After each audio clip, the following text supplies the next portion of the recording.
Hello and welcome to the Intuitive Messenger channel. I am Mitchell, your Intuitive Messenger, and your energy forecast for today, Monday, July 29th, 2013. And I thank you so much for taking time to listen to this video. I set the intention with all those that I work with on the other side of the veil that you would receive the healing, the confirmation, the guidance, and that you would resonate, operate, and vibrate as high as you possibly can today. So first of all, I just want to put a shout out to Binaural Beats. If you have not heard of Binaural Beats, and that's Binaural Beats. Recently, Dr. Oz even had somebody on talking about binaural beats. Look it up. Not going to go into the details. There is one called, it's on my phone, it's called Brainwave Entrainment. But there are many, many of those out there. They're like crystal bowls. But just go do a little research on there and check it out. But last night before our show, I did a chakra balancing one, which took 14 minutes. It was like 2 minutes on every chakra. And by the time, when they got to the heart, I literally started sweating. It was a good thing because that's usually healing for me.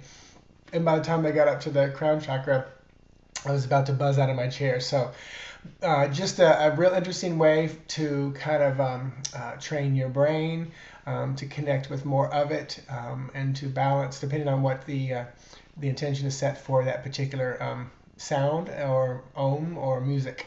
So all that being said, today is the 29th of a month.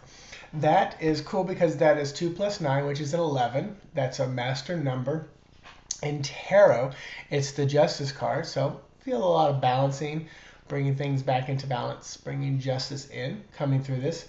Also, you can boil that down to number 2, which is the High Priestess. So there's a very intuitive nature behind that, wise, wisdom, a lot of knowing, kind of the very powerful kind of feminine woman, almost queen-like as well.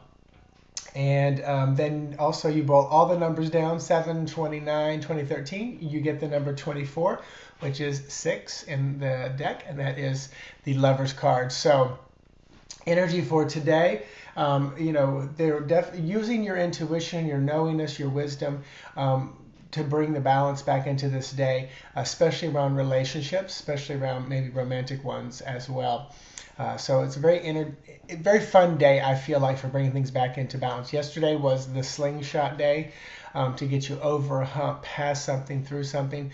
A lot of people were private messaging me about, I think I actually used the word addiction, but it's like really things that were holding you back. So, we're moving beyond that just a little bit more. Now we're able to use our intuition rather than just that power of that slingshot to get us beyond. So I'm not reading any questions today. I was told not to today. I know I have a couple that you guys sent me via email. I'm 90% sure they will come out soon, but today is not the day. And I don't know why, but so I'm going to pull a card for today's energy. Oh, and if you have not heard Talia's song, it's called Talia's Song by Gina Paciullo, which is Jamie's daughter, part of our Cosmic Caffeine, her show.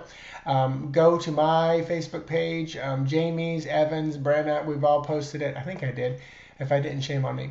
But beautiful song. You can download it. All proceeds are going back to Talia's family for all the stuff that they've been through, and things like that. So check it out. Beautiful, beautiful, beautiful. Gina wrote an amazing song. So definitely check that out.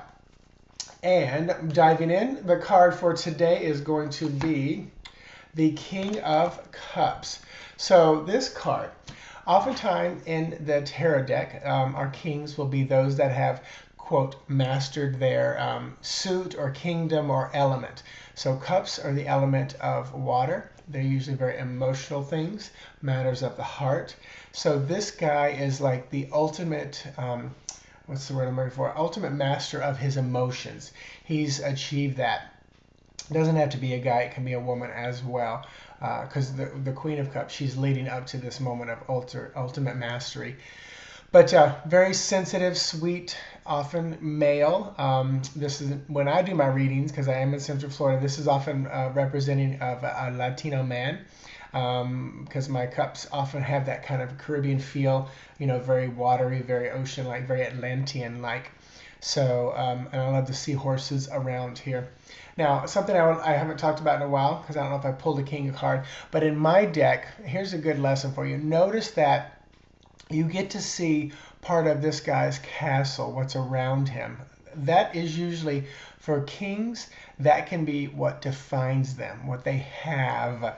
The power they hold is in what they have. The queen, it's just like from shoulders up. All her power is just within her, within her mind, within her heart. So this guy's power is often within the realms of what he has, what he does, his abilities, who will follow him, his kingdom, his dominion, his minions, his army, etc., his knights. So it's a very interesting take on that. Whatever your cards are, pay attention to the backgrounds if you haven't. A lot of times it's what's behind the scenes that is really cool. When I watch movies and TV shows, if what's up front is not keeping my attention, I am scanning the background looking for things. Well, I do that anyway, but I usually start scanning it when I go to a theater or play. I often watch every supporting character, even if they have no dialogue whatsoever, because there's so much you can learn from what's supporting the main. Plus, a lot of times in movies and TVs, they're trying to throw us off by putting something that we mainly focus here when what's behind it is really what's going on. So it's good to watch that, but then also in real life when it just naturally occurs. A lot of times people want you to see what's going on right in front of your face. Well, if you look a little deeper into their heart and their mind and their soul, you'll see the real truth. So there's your lesson for today. Look beyond the foreground and find out what the real truth, the subtext is. So kind of a cool message. And I didn't think I was going to share it, but I was just told to share this. Last night I had a dream, to put it in a nutshell, because I know many of you are having some powerful dreams. I was at an event. There was like some kind of a brick barbecue type of a thing. I was trusting my intuition. It felt work-like. I was trusting my intuition. I knew they were lighting a fire, and I knew it was not going to be good. I felt, in retrospect now, I went around to as many people and I said, we need to leave. This is not going to be a safe or good location. Not many people wanted to listen to me. Finally, I knew it was time to start moving, and I'm moving across like a parking lot or whatever, and there was only a few people that were following and trusting me. And I remember turning back to someone and I mouthed, run, get down now. And at that moment, I dove down, and whatever it was blew up. But the flames, it killed several people. And the interesting thing was, flash forward to the next day, I had a bandage around my head, and like my hair was singed, but I was fine. But then my heels, the bottoms of my feet, just my heels were burned, because that was what was popped up when I went down face first before it blew up. But it didn't feel like I was witnessing or seeing like a terrorist attack or anything like that. It felt more like the upsetting of the structure of systems and things like that, for me, for what's going on in and around my work and life. So, but very powerful dream, very lucid dream. I was very aware of what was going on, connecting with the people there. So enjoy those dreams. Like I've said it before in a couple of videos, sometimes it's just taking out the trash of the day. If you might just be dreaming about what was going on that day.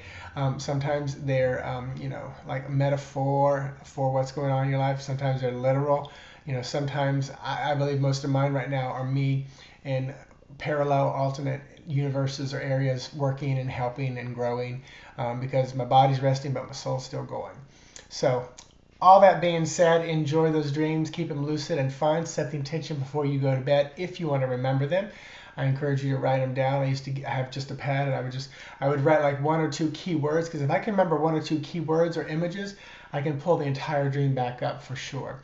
So have fun with that. I'm probably be reading a question from you guys over the next couple of days. Wednesday night, my Blog Talk radio show, 8:30 p.m. My first time guest, Daniel Hill. He'll be on. He'll be talking about his life and his growth and getting into this profession of being a reader and a psychic and medium. And then we'll take readings. It's going to be 90 minutes, so we'll go till 10 o'clock Eastern Standard Time. A week from tomorrow night, August 6th, I will do my second virtual lab online class with developing your intuition. And it's just going to be pretty much just straight up with a lot of practical work. So you'll get a lot of practice there. So I will talk to you guys tomorrow. Have an amazing, amazing day. I say to you, namaste.